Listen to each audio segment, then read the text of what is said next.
My class. Today let us continue with our 15th unit of inter second year. In our previous class we have completed the poem, right? Now it's a story and the name of this is The Awakening. It was written by Shashi Deshpande. Before beginning with the lesson, let us have a pre-reading first.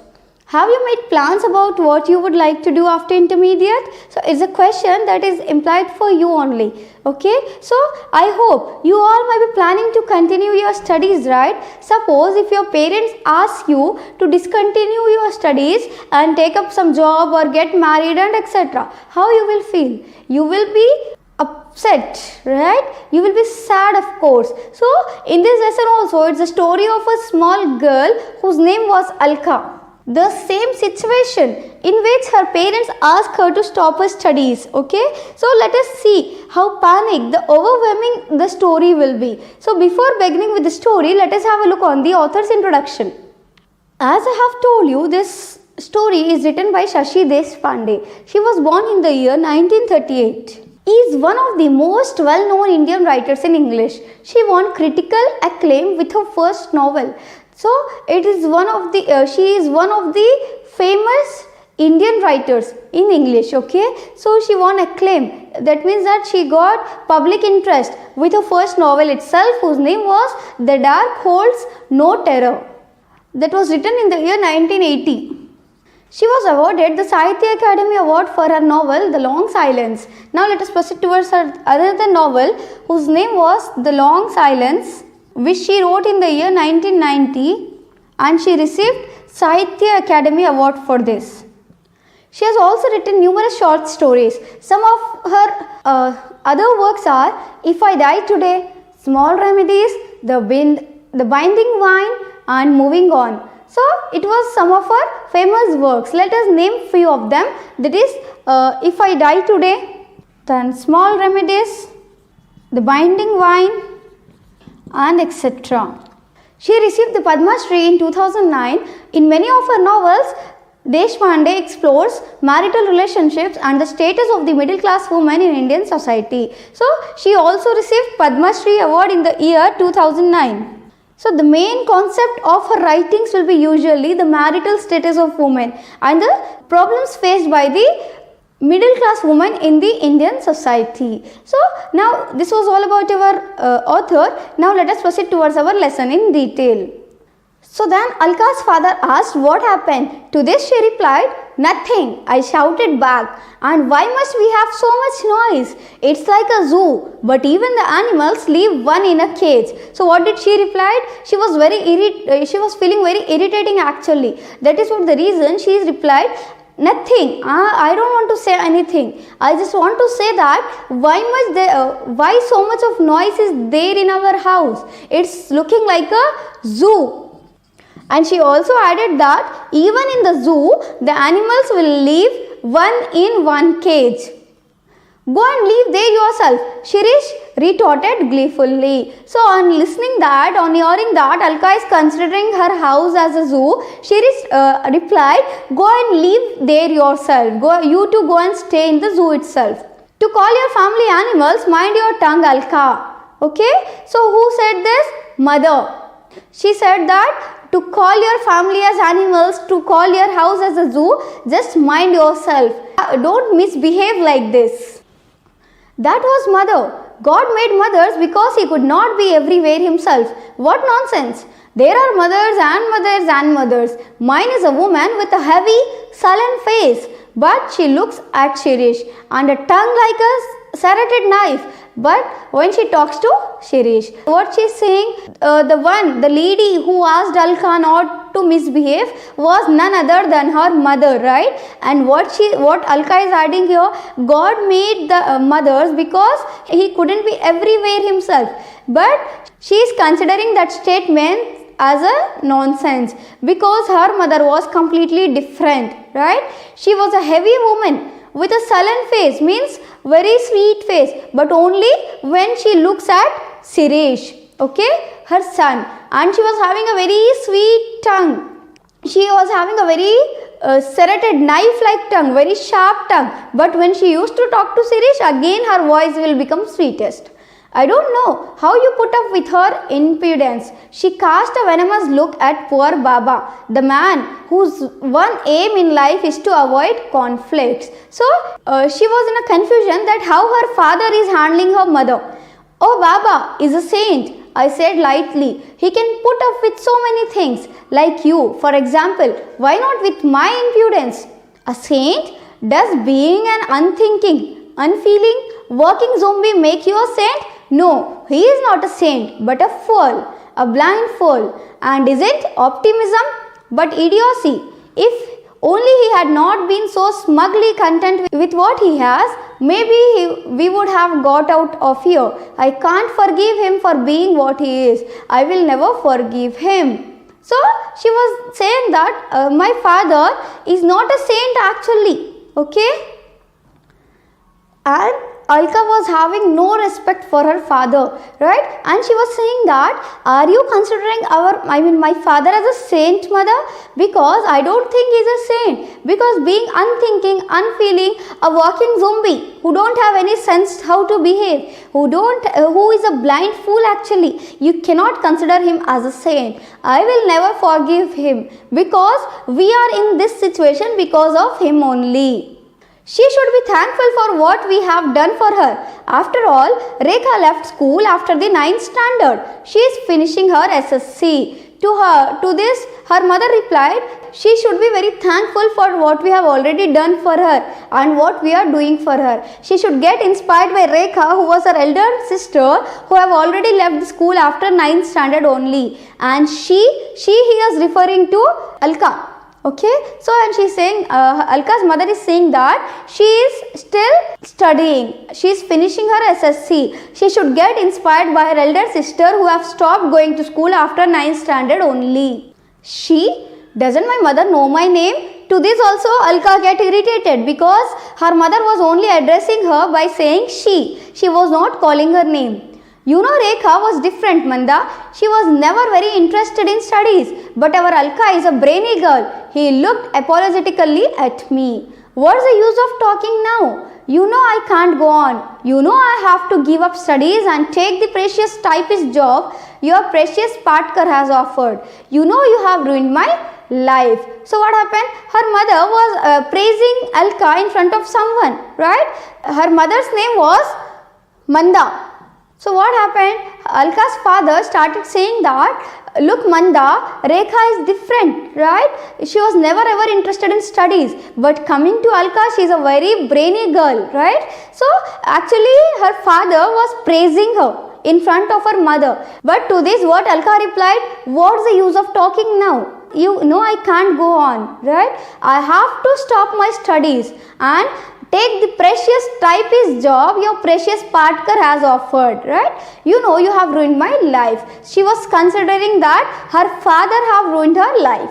No one can ruin your life except yourself, Alka. Don't be so exaggerated. So what was the reply to this? Don't get exaggerated. Don't get panic. Nobody else can ruin your life except yourself. Me exaggerated? That's the one thing I am not.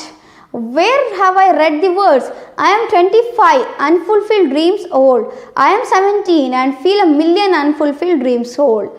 Oh, what's the use? I threw down the book I was trying to read. What's the use of anything? So Alka was getting more annoyed, more irritated, right? And finally, after a lot of conversation with father and mother, after lots of arguments with both of her parents, she threw the book that she was reading. What's the use of it? The scene ended, as always, with my walking out of my house.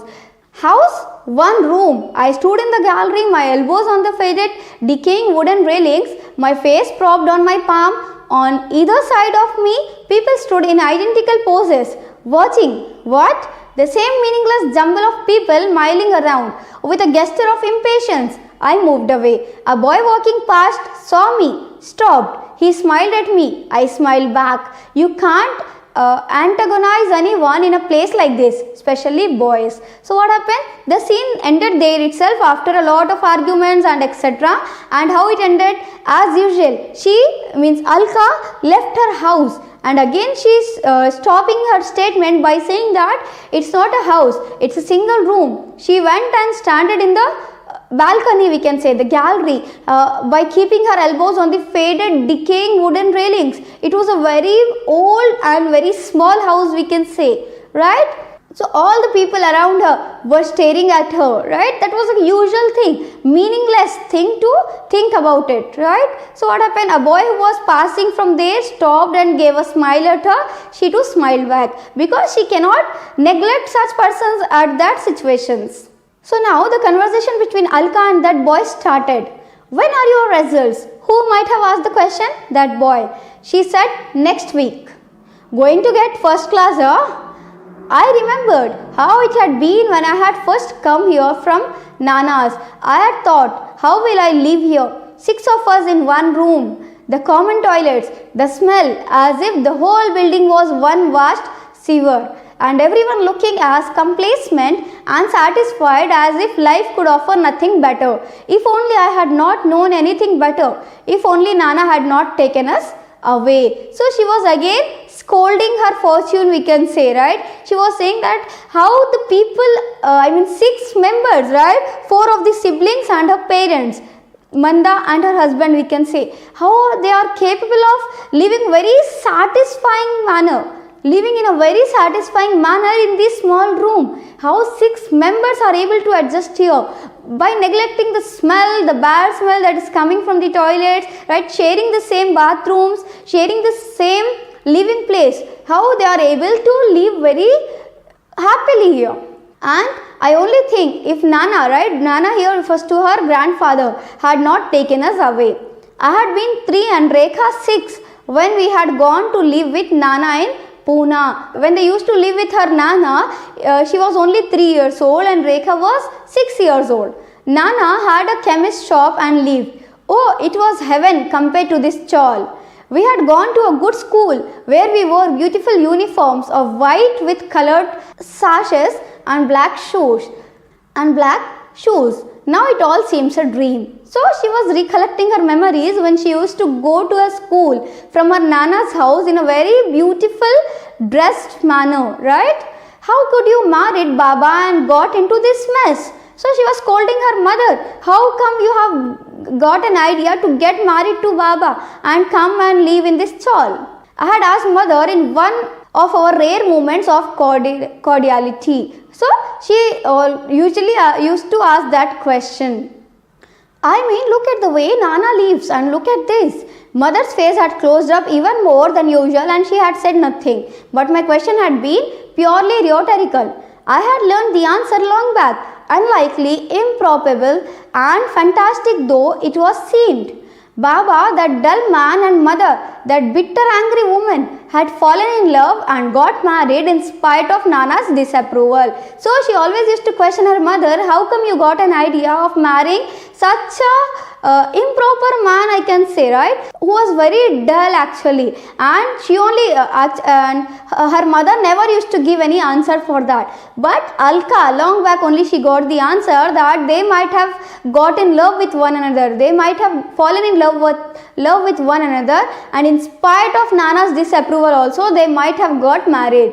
There was one daughter and then another, and Baba, who had started as a postal clerk, continued to be a postal clerk, and then when third child, a son, was born, Nana had relented and taken Rekha and me away. But of course he had to die and we had to come back to this hell where you open the door and anyone can look inside, where nothing is private, not even your thoughts, where the boys and girls, stupid mindless robots, are interested in nothing but movies, clothes and each other's bodies, and God knows if we will ever get out. And Rekha says, what's wrong? So now she was saying that after getting married, after Nana's disapproval, maybe first one daughter have born, that was none other than Rekha, then the Alka have born, then when the third son, right, who was affected with polio was born, Nana might have taken me and Rekha with him. But anyhow, one day he was supposed to die and they were supposed to come back to this hell. Here she was considering the hell as her house, right? So she was calling her house as a hell. And she was saying that this is a hell because there is no privacy in this. Whenever we are going to open the door, then everyone can see inside. The people around us, they have nothing to do with our personal lives, but they are very much interested in our bodies, in our clothes, in our faces, and etc. But to this whole situation also, Rekha always says, what's wrong in this? You will never get out, Rekha. I had told her bitingly, confident I would get out myself. Look at the kind of husbands they are trying to get for you. All the same sort, all clerks. And you will marry one of them and live in another chawl like this all your life and have 3 or 4 children like mother. And one day they will become clerks too by the grace of God. Oh God. So what did Alka reply? You will never get out of this, Rekha, because you have no problem with this. Right? But I am confident I will find a way to myself. Right? And look at the kind of husbands that our parents are searching for you. The same sorts, clerks again. Right? And I am sure you will be marrying any one of them only. Then you will be happy with him only. You will be again living in a chawl like this only. Again you will be having 3 to 4 children. Again they will also become clerks. By the grace of God, she is adding here. And then Rekha, stupid, slow Rekha, had said something that had shaken me. But Alka, why do you think of them as clerks? They are also people. To this, what did Rekha reply? See how stupid she is. She added that, why do you considering them as a clerks? They are also human beings, right? Give some respect to them. And I had cried out, you don't understand. I don't mean they are not good because they are clerks. I mean their type. Look at them, how dull they are, how dull they look. It had been a despairing cry because I had known no one would understand, right? Surely there is something beyond and above this shoddy way of living. So what happened to this? Alka replied that I am not criticizing them because they are the clerks, but I am saying that look at their type, they looks very dull. Can't they maintain themselves? Can't they try to lead a happy and good life, right? But Alka knows here that the things that she was adding, that she was saying was of no use. The trouble is, mother had said scornfully, you don't know what you want, you only know what you don't want. To this the mother Manda interrupted by saying that Alka, you don't know what you really want, but you only knows what you don't want. It's not true. I do not know what I want. I want to go to college, attend lectures and take down notes and read, pass exams with distinctions, go abroad and further studies, come back and take up a job, put up my hair and wear glasses and crisp iron saris like the girl I see at the bus stop every day, marry, right? So she was saying, Alka said that, no mom, you are wrong, right? You are saying that I don't know what I want, but I know what I want. I want to get educated, go abroad, get higher studies and come back and have a good job, right? Dress myself very well in beautiful saris like I see a girl on the bus stop whose name is Mary. So Alka was very much inspired by that lady. And never quarrel with only a curtain between us and the children, and live in a house with a room of my own, a house that smells nice and have my own clothes, no wear things out of a general world. So what did she reply? I want to live in a place where I will be having a beautiful house in which I will be having my own room and my own clothes to wear. I want to get rid of this poor and bad life. She was having very high aspirations actually, right? Let us see what will be the future of this young girl. All dreams, but more real than reality itself. Now, they were not even dreams, only bubbles, like the ones children blow out of a soapy water. Rainbow colored, ethereally beautiful when they go up in the air. Then in a moment, they become nothing, right? So her dreams were like the bubbles that will be blown by small children, that will look beautiful for a while, then they will get splashed, right? I looked back, not with regret, but with shame. I would be childish, dreaming of impossible things. I have got to be more realistic, keep my feet on the ground, no on the cracked cement floor of this dirty chawl, where I belong and where I am trapped forever and ever. I will be a typist now. I will never be like that girls at the bus stop. So what happened? She started comforting herself, consoling herself by saying that the dreams that I am seeing is of no use. So I should come back to the ground. I should stop dreaming and start working as a typist and should not try to become as the girl that I get inspired on the bus stop regularly. In any case, how could I have been like her? I with my dark complexion, my running nose, my flat figure. She said that I cannot resemble that girl in any way, not in case of physical personality also. I often looked at myself in the mirror in stealth of course, willing myself to look like the girl at the bus stop. But the face that looked back, sullen and dark, was Alka's and no one else. Alka, with better brains than all the family put together, Alka who was to become a typist. So what happened? She often used to see in the mirror and try to behave like that girl. But she knows that it's of no use because she was having a very dark complexion, having no good figure and etc. So she consoled herself by saying that I cannot resemble that girl. So it's better to become a typist happily. I can't force you, Alka. I know that. But jobs like these are hard to get. It's Patkar's goodwill that has given us this chance. He knows how hard pressed I am, especially since Shirish fell ill.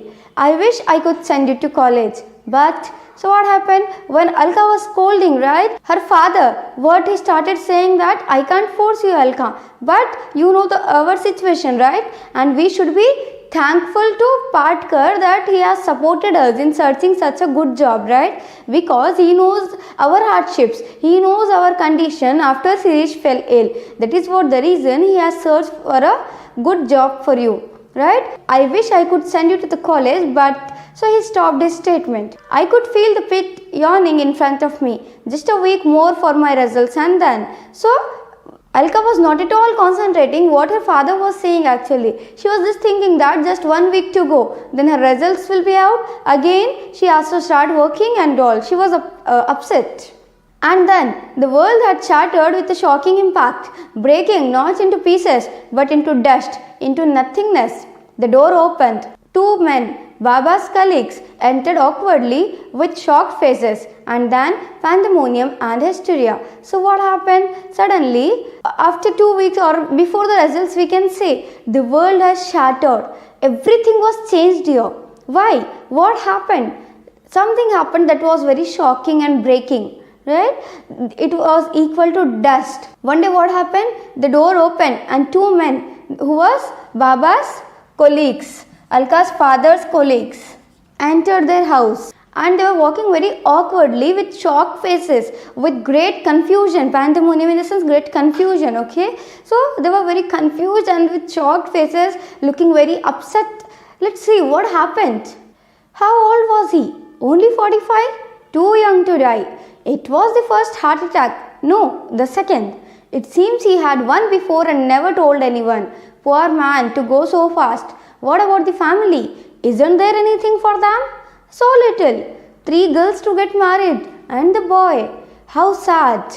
How irresponsible to have a large family in such circumstances. So what happened? So those people were talking like this. How old was he? What was his age? Only 45 years. Right? It was too young to die. Maybe it was the second heart attack. He may have got first attack, but he did not inform to others. The family members don't know what the topic was, what they were speaking about. Baba, what's happened to my Baba? Right? Then what happened? Alka was shocked. What happened to my Baba? Why you people are speaking like this?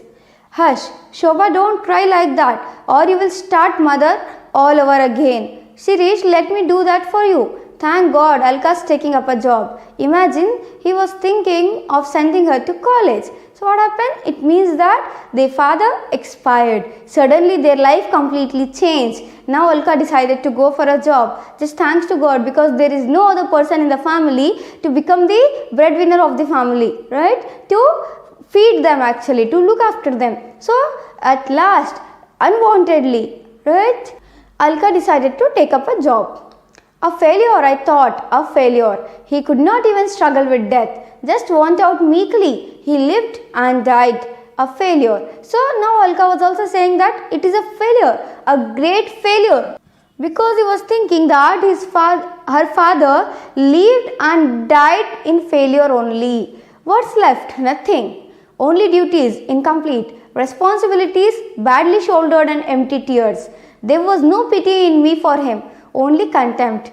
God, let me not live like that, having achieved nothing, having been nothing. So, Alka was now more angry with her father because he left his whole family without any savings, without any future, we can say. So, Alka was hating her father more even, not even knowing that your life was nothing. Not once could I say, my Baba said this. He said nothing that was not trivial, did nothing that had any meaning. I searched and searched the whole of his life for a meaning and did not find it. So what she was saying, now I don't have anything to remember about my Baba. He did nothing so that I can say that it was very good. He didn't say anything that I can say that is very rememberable, right? So Alka was saying that I searched and searched the whole for his life, but I got nothing.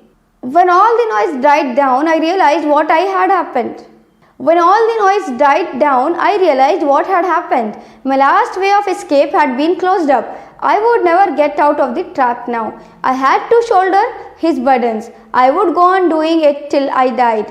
A huge anger filled me. He wronged me by dying. He continued to wrong me even after his death. There was no help for me. There are no fairy godmothers and rich uncles in real life, not even a god. It makes me laugh when people talk of a god. How childish! A benign, bearded figure up there who looks after all of us. All nonsense. There is no God, only us. So what happened now? Alka was fed up with her life. She was thinking that her father, right, had tortured Alka even after his death by giving all of his responsibilities on her small shoulders, right? Now Alka was thinking that there is no way that she can come out of this trap till the end of her life, right? Because she have to work hard in order to fulfill the needs and requirements of her family members. So she was still scolding her father.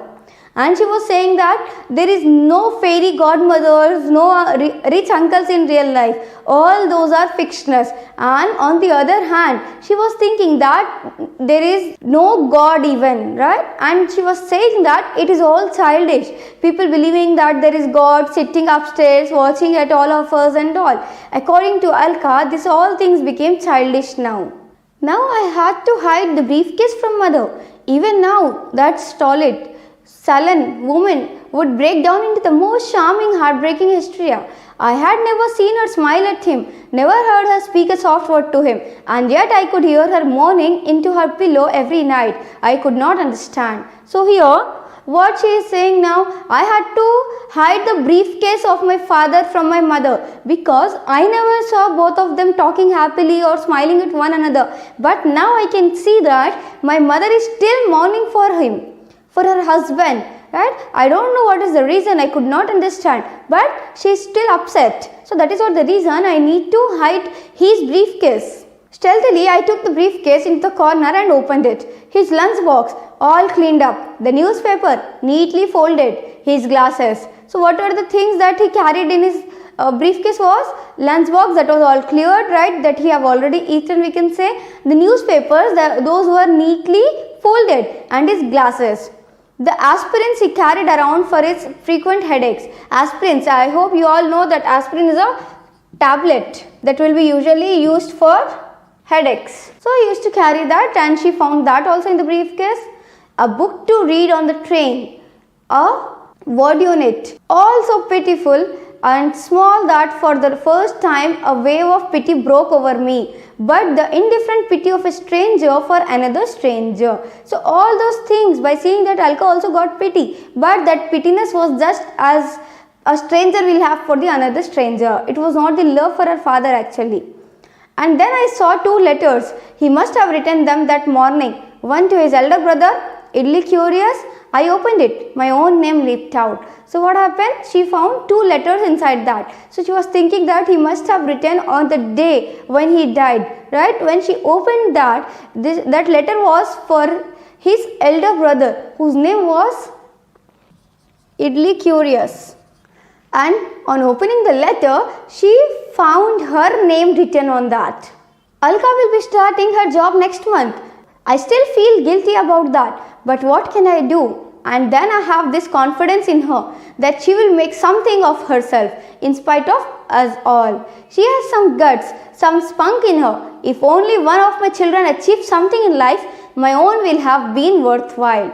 Wow, have you ever read David Copperfield? God knows how or why I began. I found it second hand on the pavement one day, but now it has become my Bible. There is one line in it. In our children, my dear Copperfield, we live again. How true that is, Bau. So what happened when she opened the letter? She found that his father was praising about Alka to his elder brother. He was saying that from next month Alka will be starting her new job, but I don't have any option. I am feeling guilty for it, but there is no other option for me, and I know that she will become something by herself, even after taking care of us also, right? On one hand she will take care of the whole family, and the other hand she will do something for herself. She have the talent. Who was praising Alka's father in the letter to his elder brother, and he was discussing about one book, I can say, whose name was David Copperfield. It's a story of David Copperfield actually. So in that he is saying that it is written, in our children, my dear Copperfield, we live again. And Alka's father was saying that I too agree with this statement. How true is that? Alka, what are you crying for? Alka, stop it please. Don't. If mother sees you, Alka, don't be a baby. So on seeing that letter, Alka got emotional and she started crying. She started weeping out in tears, right? On that, sisters, her siblings and all started consoling her. They started asking her to stop, because if the mother sees, then she will also start with you. She will also cry with you. But they were not the tears of childhood. They were the first tears of adulthood.